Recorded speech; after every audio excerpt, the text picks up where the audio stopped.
ನಮಗೆ ಯಾರು ರೀ ಭಾಳ ದಿವ್ಸ ಪರಿಚಯ ಇರ್ತಾರೆ ನೋಡ್ರಿ ಅವ್ರನ್ನ ಬೆಟ್ಟ ಆದ್ರಂದ್ರೆ ಅವ್ರು ಮಾತಾಡೋ ರೀತಿ ನೋಡ್ಬೇಕು. ನಿನ್ನೆಲ್ಲೇ ನೋಡಿನಲ್ಲ, ನೀನು ಶಿಲಿಲಾರ್ ತಂಗೇನು? ನೀವು ಅಲ್ಲಿ ಕುಂಬಾರ ಓಣ್ಯಾಗ ಇರ್ತೀರೇನು?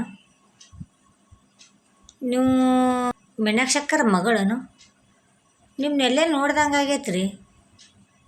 ಮತ್ತು ನಮ್ಮ ನೋಡ್ದಂಗೆ ಆಗೈತೆ ಅಂದ್ರೆ ಮತ್ತು ಶಿಲಿಲಾರ್ ತಂಗಿ ಅನ್ನೋದು ಹೆಂಗೆ ಗೊತ್ತಾಯ್ತು, ಮೀನಾಕ್ಷಕ್ಕರ ಮಗಳು ಅನ್ನೋದು ಹೆಂಗೆ ಗೊತ್ತಾಯ್ತು? ನಾವು ನಿಮಗೆ ಪರಿಚಯ ಇದ್ದಲ್ಲೇ ನೀವು ನಮ್ಗೆ ಮಾತಾಡ್ಸ್ತೀರಿಲ್ಲ. ಯಾಕ್ರಿ ಆರಾಮ್ರಿ ಅಂದ್ರೆ ಮಾತಾ ಮುಗೀತದ. ಅದು ಬಿಟ್ಟು ನೀವು ಶಿಲಿಲಾರ್ ತಂಗೇನು, ನೀವು ಮೀನಾಕ್ಷಕ್ಕರ ಮಗಳನು ಅಂತ ಹಿಂಗಂದ್ರೆ ಹೆಂಗೆ ರೀ? ಎಲ್ಲ ಗೊತ್ತಿರ್ತೈತೆ ರೀ ಅವ್ರಿಗೆ. ಅಷ್ಟು ಡೈಲಾಗ್ ಮಾಡಿದ್ದಾರೆ ನೋಡ್ರಿ ಅವ್ರು. ಸೋಗ್ರೇಟ್ ಅವ್ರದ್ದು. ಅಂಥ ಸೋ ಮಾಡೋದು ಏನು ನೋಡೋಕು, ನೀವು ಯಾರೇನ್ರಿ ನನಗೆ ಗೊತ್ತೇ ಇಲ್ಲ ಅಂದ್ಬಿಡ್ಬೇಕು ರೀ. ಹಂಗೆ ಮಾಡ್ಬೇಕ್ರಿ ಅಂಥವ್ರಿಗೆ.